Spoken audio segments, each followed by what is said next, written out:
Hello, hello, hello to everyone, and thank you for joining me this evening for the latest episode of the first edition. This is a makeup stream because I missed last week because of the scheduling problems. Kind of got a little mixed up, but we're here again for episode, I believe, 27. So, welcome everyone, welcome.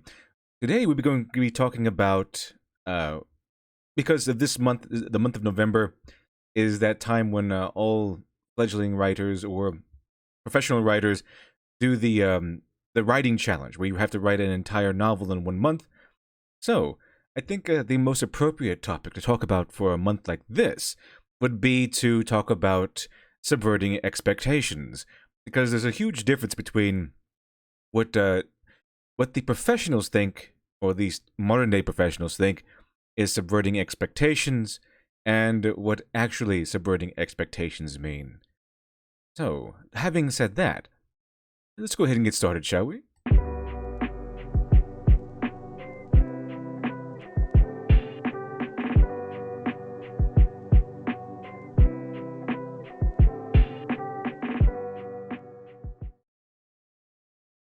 And we're back with the first edition. I am your humble host, Literature Devil. And before we get started, I just wanted to show everyone that we are making pretty good progress on Dr. Alpha. Kind of slowed down a little bit as of yesterday, but it's we're making all right progress. It's going pretty good, and hopefully we can get things moving again. And as I said before, once we get to 15,000, it'll be just be less than 10,000 to go. Well, 15,001, we'll have less than 5 figures to go, which is a good sign. It's a good turning point in the campaign. So we're almost there. Dr. Alpha Miracle Child, my comic still available on Indiegogo. Working on that. If you haven't heard the announcement of the Dr. Alpha Christmas special, which will be made in digital format and available to all backers. So that is what I'm working on right now. And if we get funded, the Dr. Alpha Christmas special should be made available to you, to all the backers, by Christmas Day. Let's see here. That's what I want to talk about. I just wanted to make that announcement and show everyone that Dr. Alpha is doing fairly well. Look, we're on a good pace. We're on a good pace. So, but other than that, I think it might be best to see here. Begin with the topic of the evening: subverting expectations. And the thing about subverting expectations is that it has really gotten the horrible rap, mainly because it's it's been done by horrible people. Usually that it has become kind of has a stigma these days, the term subverting expectations, mainly because of Game of Thrones and, of course, the ever infamous Disney Star Wars trilogy. Now, how they subvert expectations is by, it's like they do it with the skill of someone with no skill at all, someone who is a novice at writing. It seems they do it with as two-dimensionally as possible, as shallowly as possible, with no skill or subtlety whatsoever. So what I mean by that is that it would the sort of subverting your expectations you get in Star Wars these days, and the kind you get even in Terminator, the latest movie, and subverting expectations as you get in Game of Thrones. Well, I didn't find the Game of Thrones ending as terrible as some people might think of it, because, relatively speaking, it kind of fit with what was going on already, and it wasn't too big of a jarring experience, because that series was already heading downhill. But when one of these weirdos, one of these people who don't really seem to know what they're doing, subverts expectations, it's always, okay, what does the audience want to see, or what do they expect to see? We're going to do the exact opposite. So in Game of Thrones, everyone was waiting for the Ice King, or the Winter King, to fight Jon Snow. the final battle was supposed to be the Night King versus Jon Snow in the very end. And so in order to subvert expectations, they decided to have the build up and then have Arya kill the Night King with one blow to the chest or something. Because one stab with her dagger, Night King's dead. Whole several seasons of build up for the Night King, gone in 2 seconds. And not even by Jon Snow, by Arya. And then they had built up for those same amount of seasons the final confrontation between Arya and the Lannisters. And right when they were going to have Arya take down the Lannisters, have her kill Cersei Lannister, the woman who pretty much ruined her life, or at least pointed it in the direction that it had been going for the last few years, the Hound came in out of nowhere and convinced her to run away. So we didn't get that either. So the final confrontation had been built up for Jon Snow, and the final confrontation had been built up for Arya. Never occurred at all, because they wanted to subvert your expectations. And the same thing with Star Wars. They wanted to subvert your expectations because, oh look, the Han Solo's back. He's going to be a hero. No, he's going to die. Look, you're expecting Rey to have a mentor. No, she's too awesome to have a mentor. She's just awesome, so she doesn't really need any training.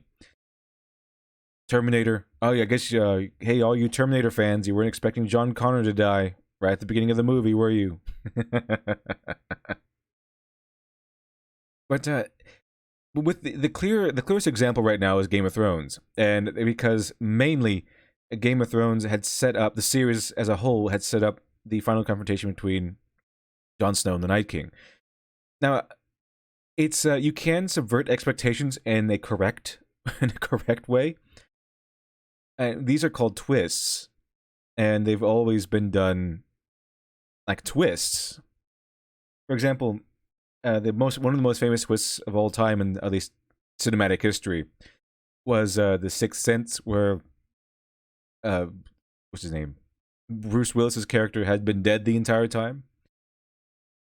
That had been set up, had been shown, had been built up to it. It's just that the audience didn't see it until the very end, until it was revealed to us. And so we subverted the expectations by bringing us from, okay, this guy is this kind of an agent, to, oh, he's been dead the whole time. So they really wanted to subvert expectations with Jon Snow versus the Night King. Instead of having it not happen at all, instead of having Arya just coming out of nowhere and kill the Night King and steal Jon Snow's battle away from him because she just has to be awesome. They could have had the Night King fight Jon Snow and then had a different twist in mind. It could have been some revelation. It could have been a revelation of context. It could have been a revelation of maybe the Night King kills Jon Snow. Maybe it turns out that Jon Snow can't be killed by the Night King. Several other things could have happened, where we could still have our battle with Jon Snow and the Night King. But some people even said that the scripts were altered because fans had guessed the correct trajectory of things. That's not a good reason to change your script. Because people know what's going to happen. These things are predictable. I mean, like they said, nothing is really original anymore. It's just all how you put it together. So you could have had, everyone wanted this final climactic battle, but for some reason in the Game of Thrones creators' strange minds, the final climactic battle said, okay, everyone wants this final climactic battle between Jon Snow and the Night King, so what we should do is not give it to them. That's not a very good idea. We want to see that battle. You can still subvert expectations, but giving us what we want also. One way to subvert that, the easiest way to subvert that in the correct way would have Jon Snow lose. Maybe the Night King win, and then the Night King goes off to fight Cersei. But we don't want that either, really. It'd be very Games of Thrones-ish, but we wouldn't want that either. We want to see Jon Snow struggle. We want to see him win. We want to see him overcome the Night King. Although, in my opinion, they should have had the Night King be the final battle instead of having Cersei be the final battle. That wasn't really a final battle at all. So they should have had the final confrontation with Cersei, and then go back and then have the remaining forces of everyone combat the Night King. Finally, have Jon Snow battle the Night King. Maybe have Jon Snow die while he slays the Night King. Maybe have himself sacrifice himself while he kills the Night King. There's so many different ways to subvert, quote unquote, the audience's expectations without ruining the audience's expectations. Because there's kind of a give and take between writer and reader. There are things that the reader expects, and in a good way, in a good manner, in a good revelation. And what I mean by that is, there's some things the reader wants to see, even though they can predict it. It's something they want to see happen. It was something they're really excited to see happen. It's not. It's a difference between that and a cliche, for example, or hack writing, where okay, this is if it's a cliche or hack writing, then the reader will probably go, oh, okay, here we go. We're gonna have to go through this boring stuff. But there's some staples to genres. It's kind of like if you see Star Wars, it's always anticipated that we get to see the Jedi, the young Jedi Knight, fight the evil Sith Lord. It's something we want to see. It's something we anticipate. It's something we are excited about. But and likewise, in a Game of Thrones-esque setting, when we have a fantasy, we have a designated hero, which by that time was Jon Snow, and a designated villain, which is the Night King, which is built up over seasons and years, which was the Night King. We want to see that climactic battle. That was an essential staple element that we wanted to see, was the climactic battle. And that would have actually probably healed a lot of the bad will that people have towards Game of Thrones. Because like I said, there are things that the reader wants to see. And there are so many other ways to subvert the audience expectations if you really wanted to do that. Sometimes you don't really need to do that. Sometimes all we want to see is a good, interesting, and high-stakes battle. And it would have been, because everyone was dying. All the good guys were dying during that scene, and if the Night King dies, make it clear to us that the Night King dies, all the other people, all the undead hordes die too. So the stakes would have been high as we saw Jon Snow and the Night King battle. Because the longer it takes for Jon Snow to put down the Night King, the more of his friends are going to die. And when you have a proper twist, you want to do something that's crazy, that's unexpected, that is, well, subverting expectations in that sense, but not destroying expectations. So what you want to do is maybe take a moment and say, what's really crazy? What's the most extreme thing that can happen here? And then you say, well, does that make sense? Is that good with the plot? If it's not, then try something else. Let's see here. If anyone had heard my reading on my main channels, the reading of Oculix Limited, Francis Sonata, both of them, or either one of them, I have a lot of twists in there because the formula I use demands it. And how I do that is that because I'm a discovery writer, I don't plan things out. I just take what I've written and try to keep it consistent. But when I get to the parts where I need to add in twists, I think for a minute, well, what's the most extreme thing? What's the most exciting thing that can happen here? And so I come up with, well, what if he almost runs over a girl in the middle of a desert? Where did the girl come from? It implies and give you all sorts of questions. It subverts your expectations, but doesn't ruin anything. And then another twist would be, she's a clone. Another twist would be that Sonata wants to turn her in. He was planning to turn her in this whole time. It subverts expectations, but does not destroy the plot. And what I mean by that is, you set up for either option. So what I did with Francis Sonata was I set him up as an opportunist, a salesman, a guy who normally puts his own desires over other people's, but has been also showing compassion and a willingness to put the girl that he found, put her wants and desires above his own. So it can go either way. His natural instincts versus his unnatural instincts, which is to take care of the girl versus take care of himself. And when you get to the final scene and the first goodbye Frank story, since he has been looking after the girl, when he has been looking after the girl the whole time, looking after her needs and wants, and putting her desires mostly before his. This one time where we think that he's going to try to get this deal done and then go help her out. It still fits with the character and the plot when it turns out that he wants to deliver her in exchange for a deal. That's how you subvert expectations. It still makes sense. Your twist and your subversion still makes sense, but it's still unexpected.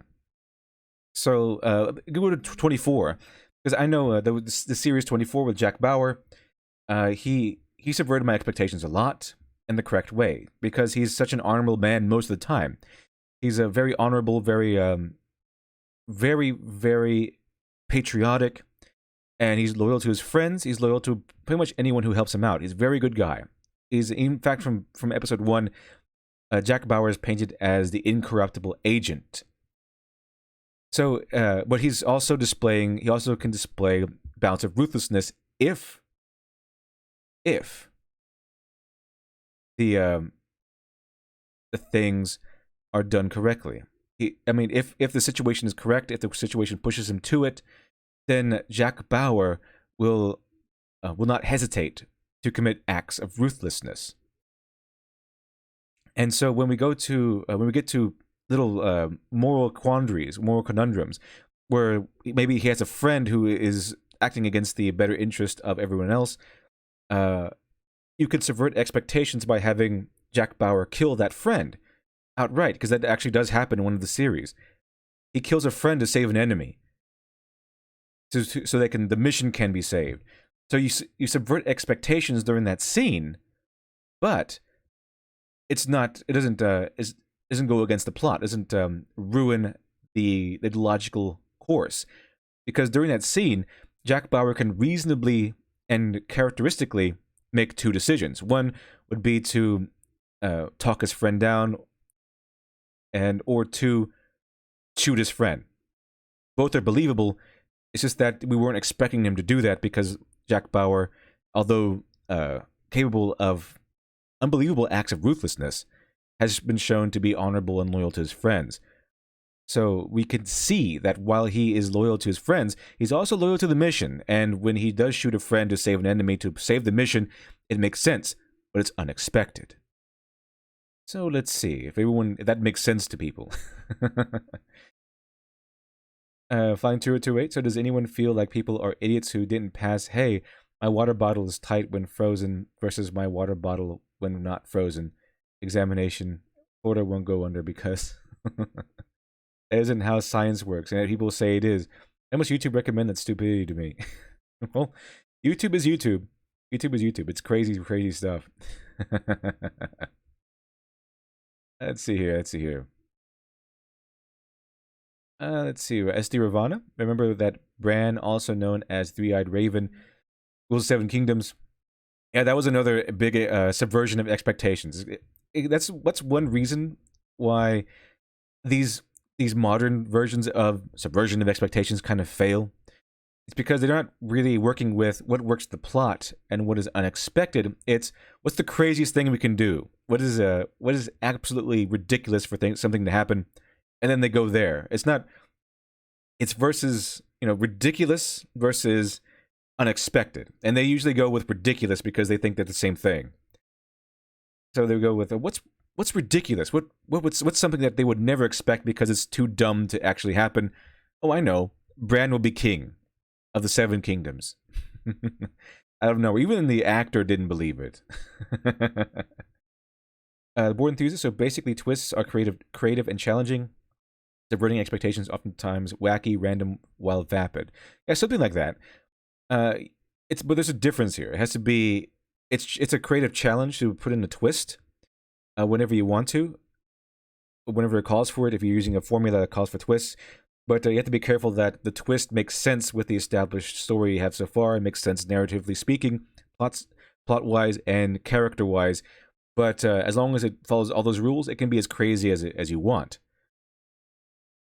So you can have one of the most exciting things for me to do is have something crazy happen. So if you listen to my um my live reading of Goodbye Frank, the first Oculus Limited story that I wrote, there's the scene where he holds up a convenience store, and I had not planned that when I wrote out that scene, but I said, but this time came when I needed a twist to end that scene, and I said, well, what's he has a revolver. What is the best thing I can do here? And the craziest thing is to ramp up the stakes and tension by adding in a violent confrontation or a tense scene. And so I had Francis Sonata just out of nowhere, just at a drop of a hat, hold up a convenience store and threaten both the desk clerk and the sheriff who was in there, or the highway patrolman who was in there. And let's see here. Flying 208, correlation does not mean causation. I'm a brony conservative Christian. Board enthusiast. So basically, twists. Yes, what happened? Flying 208, but my favorite characters are Pinkie Pie and especially Twilight Sparkle. I don't watch the show, so I know that Twilight Sparkle is one of the leaders, right? I think so, or one of the main characters of that show. Pinkie Pie, I've heard that name. I don't know who it is. I don't know. Are most bronies like Christians? I don't know. I never heard of that one. Truthblade. That's why subverting expectations alone is not an effort. It takes no effort to do so. Yeah, because it takes effort to write a proper twist, because a proper twist requires you to think first and foremost. Make sure the twist makes sense within the established continuity. Make sure that it makes sense narratively speaking. Because of the difference between, let's do something completely ridiculous that no one will ever expect, and let's do something that's exciting and unexpected, but that could make sense the whole time. So it's versus something interesting happened between the fight of Jon Snow and the Night King versus, well, no one's going to see Arya coming in and killing Night King off coming because no one wants that. That's no one in their right mind would ever expect this because it's dumb. Let's do that. And then everyone in the writer's room said, yeah, because there's no thought required for that. It's just, okay, what's the most ridiculous thing that can happen? This. Okay, end of the day, let's go have tacos. And that's basically what happened. Because I don't think it took that much brain power to subvert expectations in that. Because that's why everyone's so angry. Because it's dumb. It turned out to be dumb instead of clever. But clever takes thought. Clever takes effort. So they didn't do clever. They couldn't go with that one because they just want to get things done. Let's see here. Flying 208, a subversion of expectations. This isn't. Which one isn't? Broniness or what? The Creeper Weirdo, not to get too far off topic, but you saw our setup, so we changed it on you. Is a stable, a bad pro wrestling writing. Yeah. I know that as a fan of it. Yeah, it just seems to be a fear. Just because people know about what you're going to do means you have to change the whole thing. I think this happened during some Marvel storyline way back when one character was supposed to be set up as a big bad secret villain, and then people kept theorizing about who it was going to be, and the big problem was that all these theories were correct. So what Marvel did was to completely change who the big bad was supposed to be. It completely changed the identity of this big bad, and it made no sense. They're trying to subvert your expectations. So this is a long tradition, but it's the poorly handled version of twists and subverting expectations. There's always a bad version. There's always a mishandled version of writing tropes. It's kind of like when you want to write an interesting character, so you write a Mary Sue instead. you want to write a strong female character, so you write a Mary Sue instead. You want to write a male power fantasy character, but you write an author power fantasy character instead.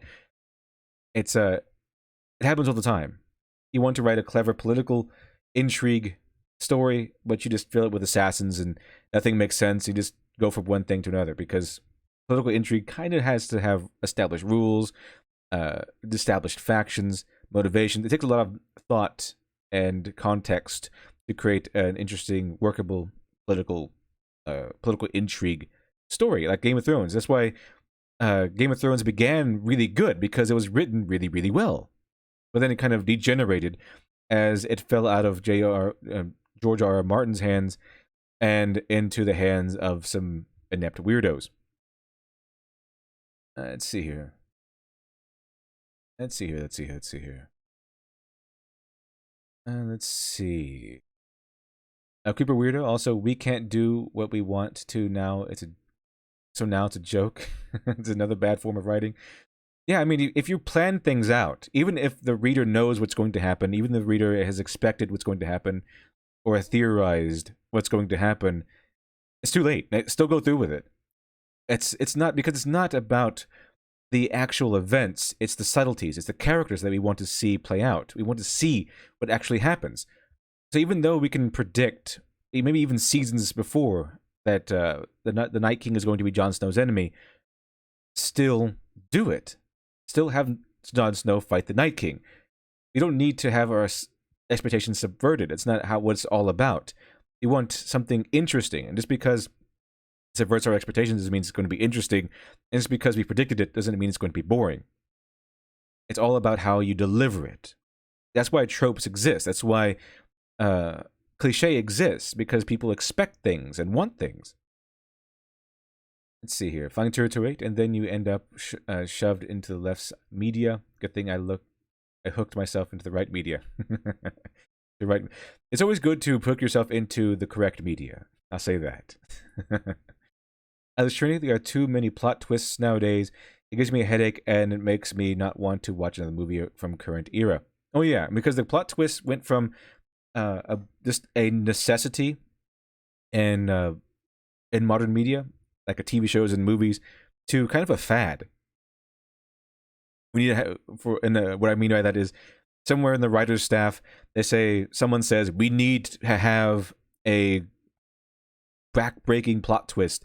We need to have a giant plot twist here, and it goes from a well-crafted, organic plot twist to subverting your expectations, which is, we need something ridiculous instead of something clever and smart, and what people weren't actually expecting.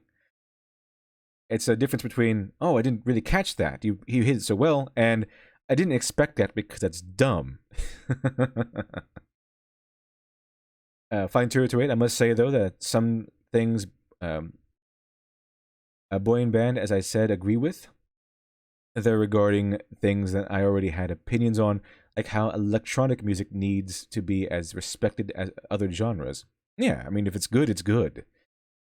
I find 208, that was the only video I watched by him for about 2 or 3 months until I got recommended more of his videos, and I started seeing stupidity.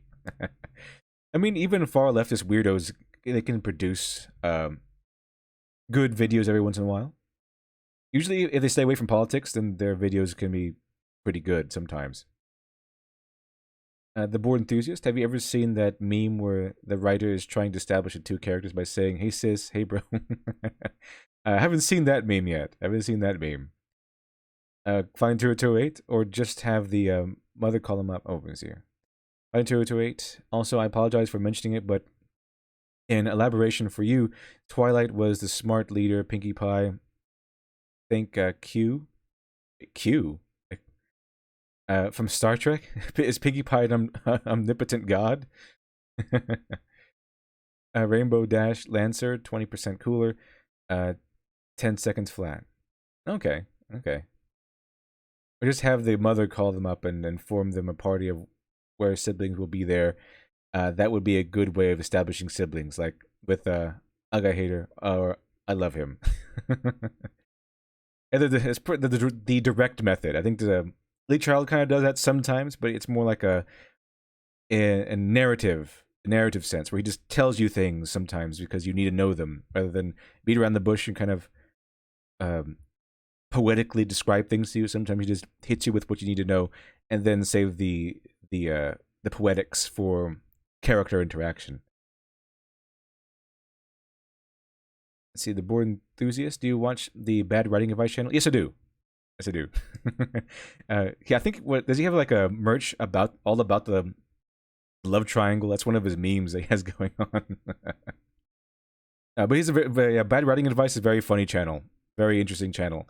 I'm pretty sure it's run by that Umbrella guy. On the down low, it's his other channel that he's invested in.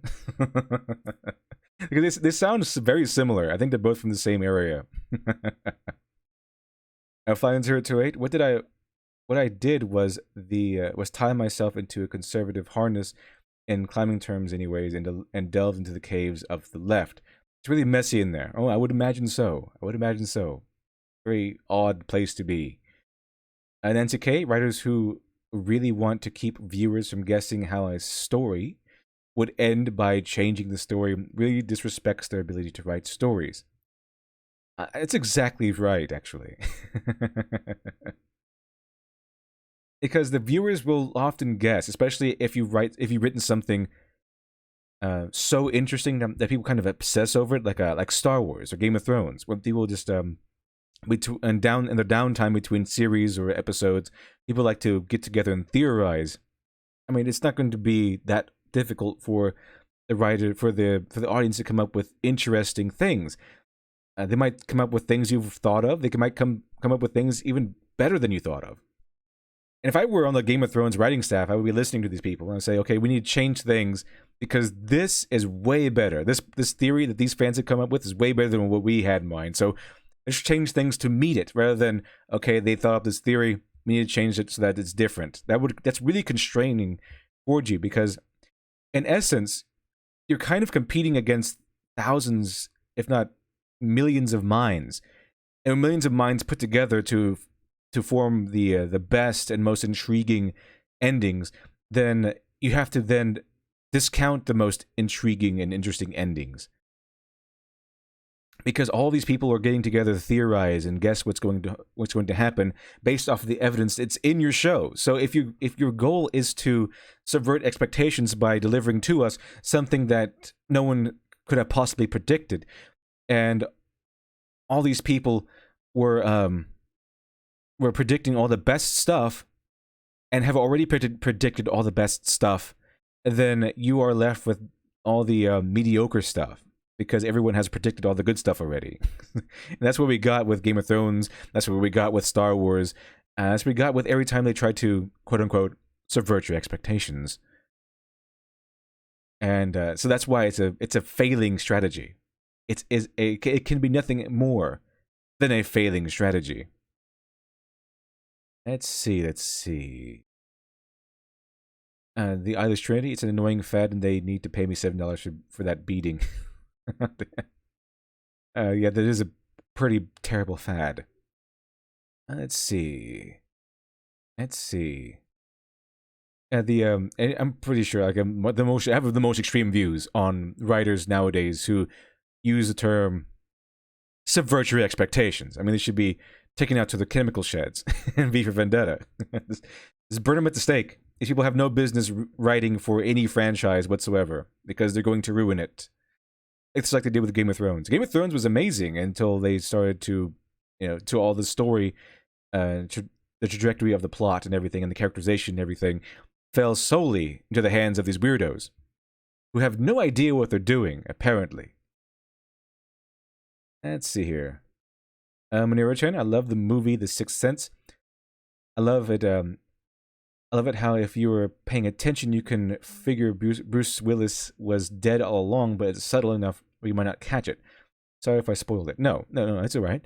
I'm pretty sure everyone who wants to have seen the movie knows the movie by now, and I mean, it's pretty hard not to get spoiled. It's one of the most famous twists of all time.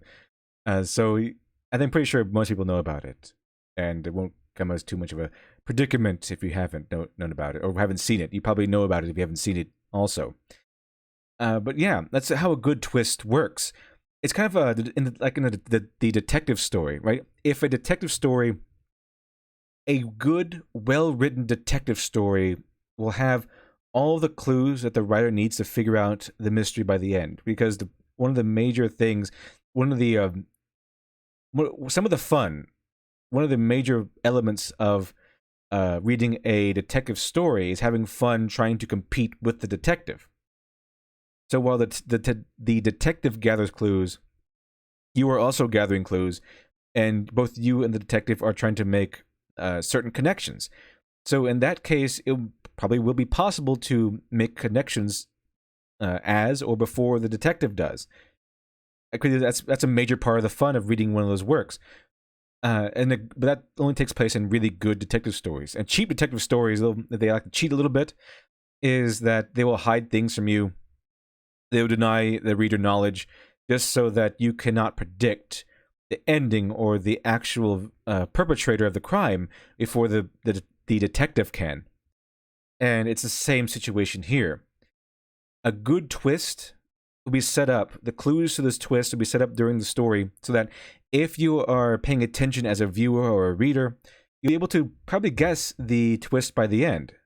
But if you're just going along with the movie and letting the movie take you for a ride, then it's subtle enough that you will not be able to detect it unless you are really thinking about it, and then you will be surprised by the end or by the twist's revelation. But if you do want to do the thinking, you want to do the footwork, you can also find out the twist by the end. You can discover it for yourself. That's the element of a good twist. That's the element of a good twist, is that it's there if you want to discover it. If you don't, it's subtle enough where you don't have to see it. And you can let the movie reveal it for you when the time is right. That's the big problem with subversion of your expectations, because by definition, since they are trying to write scenes and events that no one predicts because they're dumb, then there's no possible way you can do that, because you cannot set things up in these, especially in these big franchises, because if you have to wait a year or whatever between between seasons, then all the fans will be theorizing this entire time, and they'll be predicting all this amazing stuff. Some of these theories are incredible. Some of these are very intriguing and interesting, and I really hoped some of these would make their way into the canon. But since they're working on the subvert your expectations formula, none of it, by definition, can. Because they are looking at this and saying, okay, they predicted all of this. We can't have anything on our show that has been predicted by people. So, by definition, we have to discount all of these. And because they do that, because all of these fan theories are based off of evidence, off of clues that have been collected over these several seasons or what has been presented so far, and all of these theories have done so, then you are left with something that could not be predicted because it was never, ever set up. That's why people are angry. That's why all these twists seem so cheap, because you not only couldn't see them coming, they were never coming at you. They were never on their way. They were never, ever set up. So that's why all these twists just kind of blindside you. Because they cheated. That's why they're so terrible. That's why they're so horrible of twists, because they cheated to make them surprising, to make them unexpected, because they did it entirely the wrong way. Let's see here. The board enthusiast, and that's how MatPat makes life harder for poor writers. Exactly, because disclaimer here, I do like film theory and game theory. I really do like watching those channels. Very interesting stuff. But yeah, MatPat, I think, might have ruined these franchises, because that's exactly what his whole channel is based on. Taking evidence from stories and movies and TV shows and making theories. A film theory, if you may. And what he does is he takes clues and evidence from all over the place, from source material to the show to little subtleties, and then makes logical connections everywhere, and then comes out with the most interesting stuff imaginable. And I think he even made a video on this, that he may have been unwittingly ruining all of these franchises, because all these franchise writers are using the subvert your expectations method. So if they see MatPat come out with this really interesting theory, they say, oh crap, that's what we're going to do. He was exactly right. We need to change things now. Okay, time for reshoots. Time for reshoots. That's what happened. It's not MatPat's fault. It's the writer's fault, because they, for some reason, have it in their minds that they cannot have a scene or an event in their story or their movie or their TV show has anything to do with something someone had already predicted in the first place. This is why Matt Pat is probably always wrong. Oh, but yeah, I do like Matt Pat. Whatever. I know people hate him or whatever, but I personally like his channels. I find them very interesting. Some of them are really weird. Some of them I don't really, I don't really catch my interest, like the sponginess of chicken nuggets or something. I don't know. Some of them are really weird, but overall, on the most part, I like his videos, film theory and game theory, because they are very interesting. I think. Let's see, the Board Enthusiast. I am addicted to the original Sherlock Holmes books. My local library is most favorite place in the world. Oh yeah, the Study in Scarlet, fantastic work. It's really really interesting. And it would never, the actual Study in Scarlet, the actual storyline of the Study in Scarlet would never ever be able to be produced today, because it suddenly it goes from your usual Sherlock Holmesian mystery that we come to know and love to a big critique on Mormon politics. And it's scary, scary stuff.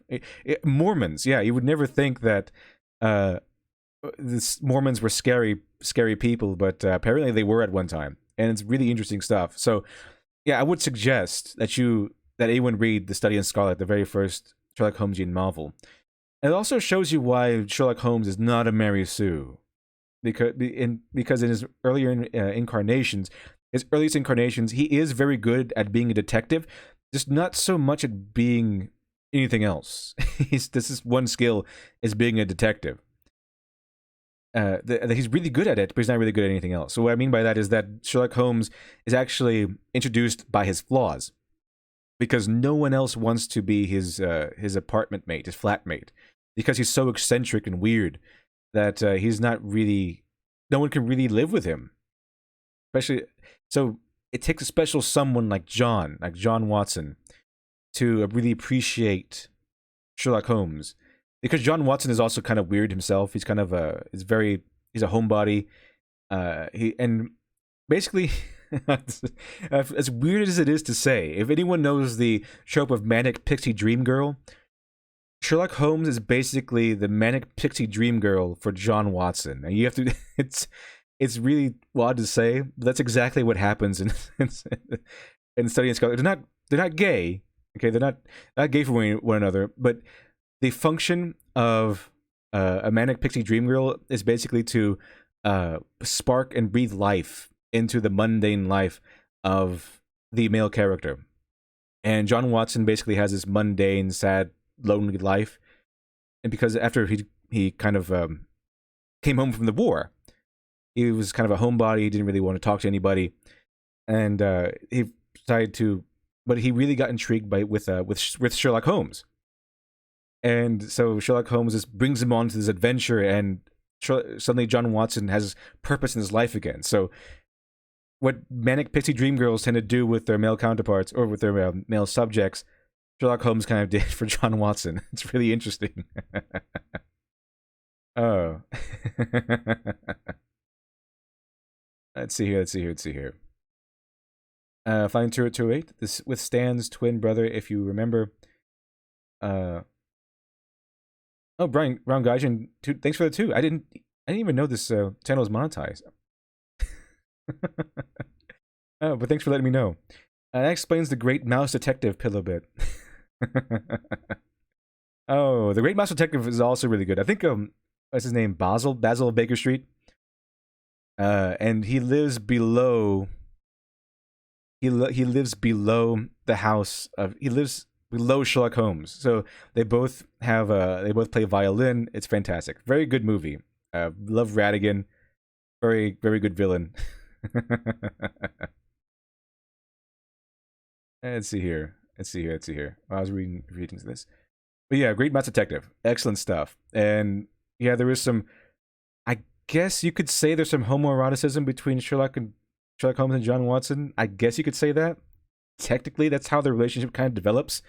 Because Sherlock Holmes canonically is kind of asexual. The only time that he really shows any affection towards anyone of the opposite gender is during the Scandal of Bohemia, which is, by the way, I believe the only story where you see uh, Irene Adler. And the reason why Irene Adler became Sherlock Holmes' love interest, basically his Catwoman to Sherlock Holmes' Batman, is because that's the only time he ever expresses any interest in the opposite sex. It's the only time. And it's only during this moment, this story, where she kind of outsmarts Sherlock. Usually Sherlock comes up with this elaborate, complicated plan, and it kind of works out in the end, more or less. And he does that for Scandal in Bohemia, except it doesn't work out completely. She kind of saw this plan coming. It turns out well in the end because she's not really vicious or malicious, but it turns out that she saw Sherlock Holmes coming because she knew about him and kind of countered his movement. So while Sherlock thinks he's won in Scandal in Bohemia, it turns out the last moment that he didn't. That she had outmatched him at the very, very end. And then from then on, he calls her the woman. And he always refers to her as the woman, and that's why she, from then on, became the stated love interest for modern Sherlock Holmes, because she's the only one who can kind of contend with him, and she's the only kind of like important female character in his life. Even though he only kind of interacted with her for about a day, maybe at most, and she was really never really interested in him. Really, he was really interested in like this. I forgot what kind of aristocrat he was, but it was some sort of like noble gentleman. Let's see here. Nancy K, love your commentary on Sherlock. Oh, appreciate it. Maybe I should have a Sherlock stream. I mean, that might be fun. That might be fun. I do like Sherlock Holmes. It's the Arthur Conan Doyle before the Reichenbach affair. You know, the final problem, were the best stuff. Because after that, he didn't really want to write Sherlock Holmes anymore because he was tired of it. But his next venture didn't really work out too well, and he kind of came back to Sherlock Holmes after a while because he needed to make money. So he brought Sherlock Holmes back, but they weren't really as good as before that because he kind of lost his passion. It went from I love writing Sherlock Holmes to I need to write Sherlock Holmes because I need to pay the bills. Let's see here. Ken Paul, man, someone needs to make a Sherlock film with Watson as PTSD-ridden vet, the gritty reboot version. That might be interesting. You want to have this darker version of Sherlock Holmes? I'm pretty sure it can be done. I mean, the BBC did a more modern version of Sherlock Holmes, but it wasn't darker. And I'm not really sure if BBC can do dark that much. I'm not sure. They might get arrested or something for doing something too dark these days. Esther Ravana, never read a Sherlock Holmes book. Where should I start? Start with the Study in Scarlet. I would suggest to start with the Study in Scarlet because that is the first book, and it really introduces Sherlock Holmes to the audience. Also, Sherlock Holmes, John Watson has his wound, I think, on the shoulder. And then in later installations, it moved, his iconic wound is moved down to his leg, where he uses a cane. That's a little interesting trade-off there. But Study in Scarlet is very interesting because it kind of cuts off and goes to another story completely for a long while. And then we get to come back to Sherlock Holmes and see how the entire affair kind of resolves itself.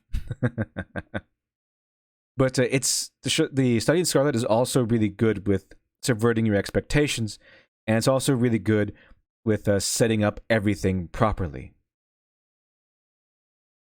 So that's what I think. In my opinion, that's where I think you should start.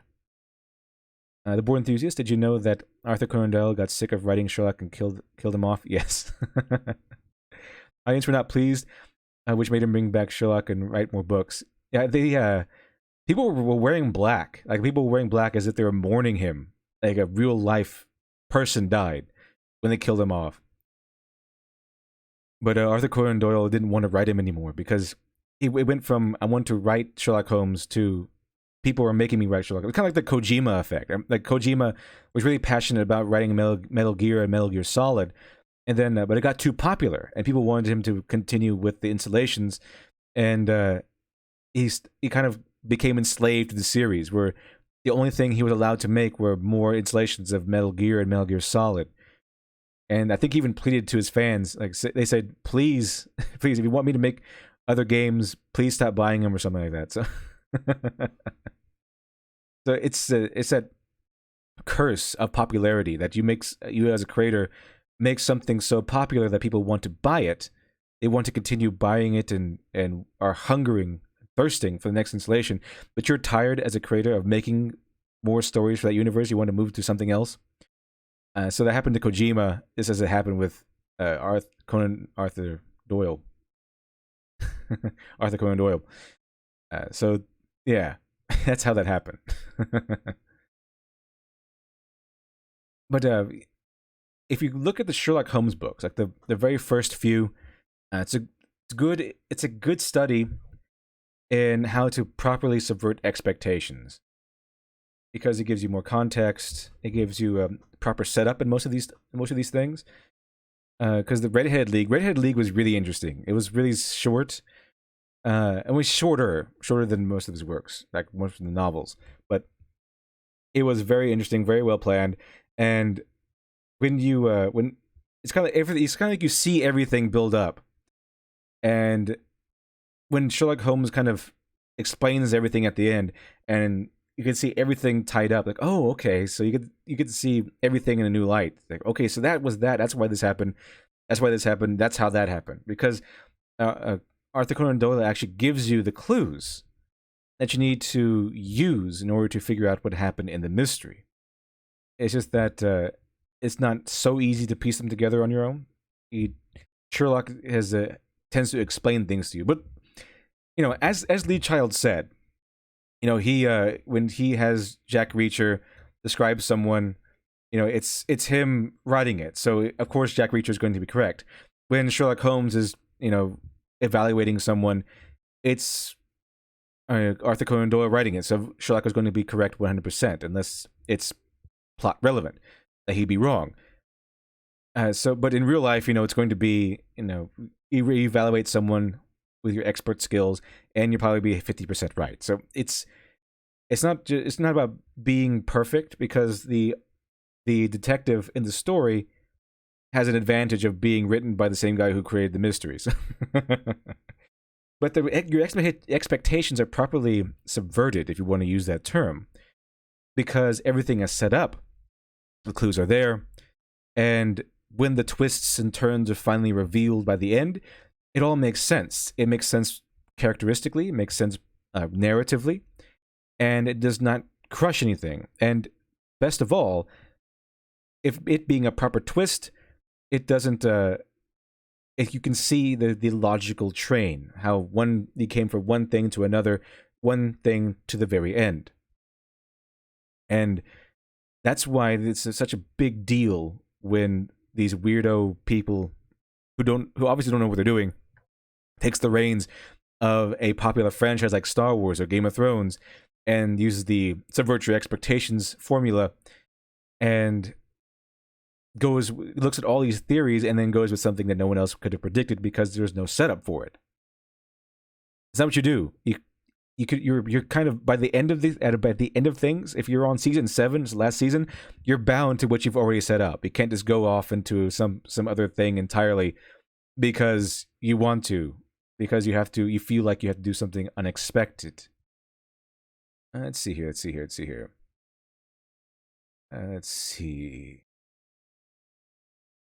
Hex Harper, sometimes people want to be satisfied. Yeah, sometimes people want to be surprised.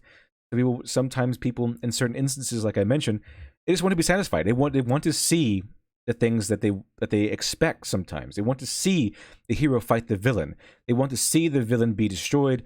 They want to see the bad guys get their what they rightfully deserve. They want to see narrative and plot character arcs resolve themselves. Because, for example, Arya had that character arc developed where she was spending all this time, all these years, undergoing all this training to finally get revenge on the Lannisters and everyone else who ruined her family. And then when the time came to finally resolve it, they didn't. It just was left hanging. We didn't get a. It's kind of like that scene. Have you ever seen Cranked? With Jason Statham, Crank. There's that point where he's shooting a car, and you're wanting it to explode, but it doesn't. That's the whole point of that scene. It was like, all right, we want to explode because he's walking up to the car and shooting the gas tank, and movie logic says that if you shoot the gas tank, it has to explode, but it doesn't. It's kind of like that, but in a long form and a much worse, because this has been years coming along, years of development, all aiming towards this one goal that Arya has in mind of getting revenge on the Lannisters, and then we don't do it at the very end. We don't do it at all. Let's see here. Arlo's Kill the God. I know about MatPat, but I just got the rundown now. Flying 208. So, anything fun happening over in El Paso? No, not yet. Flying 208. I prefer Austin over the Game Theory channel. Hey, it's me, Austin. Oh yeah, for some reason I don't really like Austin that much. He's because he goes into more like the mathematics and stuff, and that's not what interests me. I'm not properly brained. I don't sit on that side of the brain apparently. But sometimes he's interesting. Sometimes he's interesting, like when he did the Dark Souls, the Rhythm of Dark Souls video. That was pretty interesting. I like that one. But usually, I don't really like him that much. It's not like I don't like him or hate him or anything. It's just I'm not really interested in the videos he produces on that channel. I usually prefer MatPat. Other Trinity, ain't got much to say tonight. I'ma just enjoy the stream, but I cannot wait for the next one. I'll be more active the next one. Oh, cool. No problem at all. Artist Kill the God, and if you give me a moment, I'll explain to you why it's so goddamn terrifying. Let's see here. For enthusiasts, if you want to talk scary, the Puritans and Nathaniel Hawthorne's The Scarlet Letter were cruel. Yeah, Puritans tend to be cruel and scary in anything they're in. If you want a good villain, go with the Puritans, because they're always the people who want to police your behavior, your likes, and your thoughts. Very odd stuff. Very odd stuff. Let's see here. Creeper Weirder, the biggest problem with modern subverts is that they don't go anywhere. That would at least be something. Yeah, they don't go anywhere. If they want to subvert your expectations because everyone else, all your fans have predicted all your moves, then by that very nature, you're going to introduce an element or a twist or an event that was not set up and has no end game. They don't go anywhere. Or at least if that's not the case, then these new subversions tend to destroy what has already been established. That's unfortunately how it happens. That's unfortunately the way it goes, is that they either are plot points that go nowhere, or they destroy things that have already been established. It's like with Arya's character arc and Jon Snow's character arc. So that's what I'm trying to say is that's a complete wrong way to subvert expectations. Is to look at whatever all your fans are theorizing and thinking about, and then saying, okay, we can't do any of these. When you get to the point where you need to make a twist, you're kind of bound, unfortunately, to the things that you've already established, the plot you've already placed, and the characterizations you already have established. That's the unfortunate truth, as far as writers goes. Unless you think of something really, really creative, but again, it has to make sense. It has to have a logical flow from one thing to the next. It can't just be, okay, we're going to add this in because no one else has thought of it because it's too dumb to think about. That's not how it goes. Hex Harper, I still need to see Crank. There's two of them. They're both over the top, very fun movies. They're not Citizen Kane, but they're very fun movies.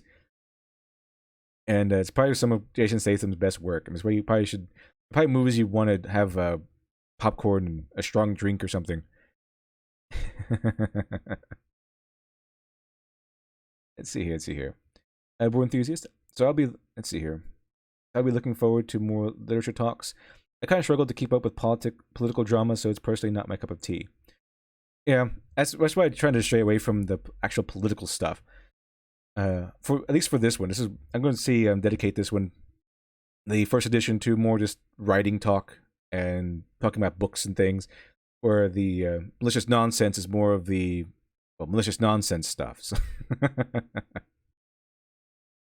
Ravana, the sad part is that the Game of Thrones series ending might negatively impact the sales future of GOT books.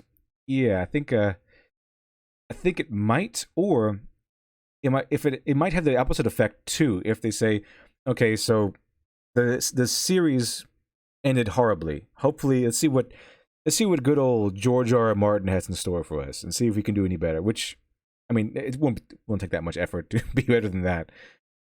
Manira-chan, so I like to make stories about good and evil. I was thinking about, I'm making a story of black and white heroes and villains finding themselves stuck in morally gray world, or a world taken over by SJWs. Well, that'd be interesting.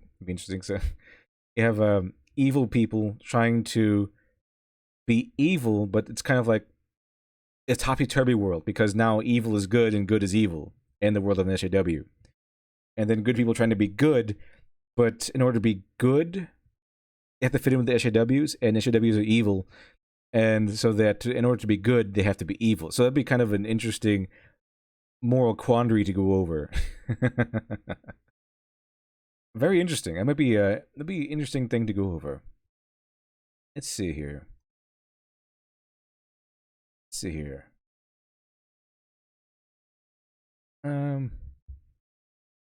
Subverting expectations. So if you want to take nothing else away from this stream, subverting expectations is not about actually just subverting expectations to the point of coming up with something no one thought about because it was never set up, and more about keeping true to what you've established already, even if people have predicted it. Even if MatPat has made a video and predicted everything you're about to do, you still have to stick with it because it's already been set up. All the evidence is there. It's already been set up. Now, if he predicted something else, and you have something else in mind, then you stick with what you have in mind. Unless, like I said earlier, oh, that's even better than what I had thought up in the first place. I'll go with that. That's the only time I would suggest changing things. If one of your fans comes up with something better, and you decide to use that instead.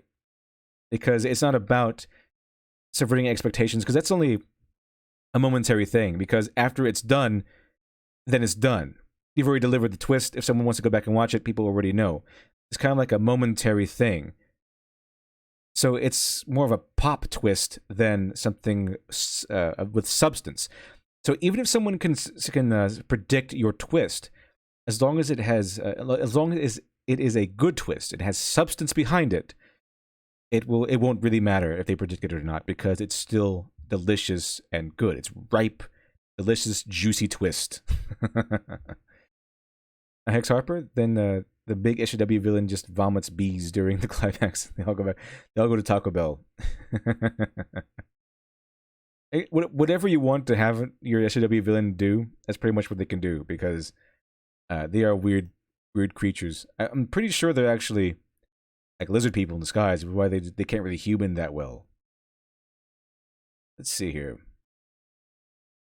The board enthusiast. Well, I heard MatPat predicted the ending to Steven Universe, which turned out to be true. Both the fans and writers were pretty sour over it. Well, they shouldn't be. If it was good, if it was well written, well produced, and overall high quality, they shouldn't be sour over it. It's because who cares if someone predicted it? As long as it's good and has substance, then it won't really matter, because once it's done, it's done. People already know what the ending is. Once people have seen the ending, then the ending is out there. And the only thing you can rely on once the ending has been revealed, and once all the twists and secrets are uncovered, is were they good twists and interesting secrets? If they were, then you have nothing to worry about, I don't think. Because people have been watching Star Wars forever. The original trilogy, they have been watching the original trilogy for decades. And people already know the twist that Darth Vader is Luke Skywalker's father. But people still love it. It's because it was a good, interesting, intriguing twist. If people still know that Yoda is the little guy that Luke Skywalker meets in the swamp, they still know that the Grand master of the Jedi Order was this little alien guy. They already know. That was originally a big twist, but people already know. People don't care because it is it has a lot of substance. It was done well. It's interesting. It's intriguing. It was very good. It was well handled, well produced, and very well delivered. See, Monero-chan? See, SJWs are real life Terminators sent back in time to kill the good storytelling. That's why they can't fit in with humans. Yeah, I do that. I mean, I believe that. They're all. That's why they call them NPCs. All NPCs. They're programmed with Outrage OS. Kian Paul. That reminds me of during this WCW, WWF Monday Night Wars, when people were spoiled to that twist ending that Mankind was going to beat The Rock for the belt. People still watched it. Yeah, people still watch it because if it's good and interesting, then it's not, in the long run, it's not going to matter if people predicted it. It's not going to matter if people leaked it. All that's going to matter is, was this good or was this not good?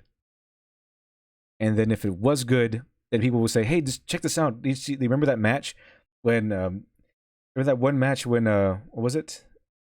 Mankind beat The Rock? That was a great match. And then people will say, oh, really? I should watch it. These twists can be selling points if they're that good, if they're well produced, if they're fantastic. Then people will look at the whole work as in its entirety as fantastic. I'm going to go ahead and that's what I want to talk about tonight. I might go ahead and end the stream here. I will have at least as of right now, I'm planning to have a stream again on Friday or Saturday of this week, and I believe the next patron-only stream will be this coming Sunday. So there's that, and but other than that, thank you all for joining me. Remember, Dr. Alpha is available on Indiegogo. 26 more days left. We are at 14,635. Very close to 15,000. Very close to 15,000. The board enthusiast. So, what's the difference between subverting expectations, twists, and Deus Ex Machina? Subverting expectations is supposed to be a twist, but subverting expectations is that moment when you say, "Well, we're going to do something ridiculous that no one else could have possibly predicted," which usually falls into the lines of, "No one predicted it because it was never set up. There's no logic to it." And like, suddenly, he's an angel or something. Suddenly, one of your main characters is an angel, even though the angels don't really exist in this world, or something. Twist is a proper twist. Like Bruce Willis has been dead this whole time. Deus Ex Machina is God from the machine, which is kind of what happens when Kylo and Ren are fighting. Oh, Kylo and Rey are fighting, and the ground kind of splits just to separate them. That's Deus Ex Machina, when kind of like the hand of God comes down and interferes with the plot so that things can happen. That's what Deus Ex Machina is. Usually, it happens a lot in Doctor Who. Actually, that's how it's like kind of something like unexplained logic. So I win because of X, Y, and Z, even though X, Y, and Z were never explained to be logical or to have happened anyway. All right, well, I can go ahead and cut it off here. And thank you everyone for joining me. And if you haven't checked out Dr. Alpha, go ahead and check it out. This stream will stay up. The link is in the description, I believe. And if not, then there's a card sending you to the page if you want to check it out. All right. Everyone have a good night. And I'll see you on Friday or Saturday.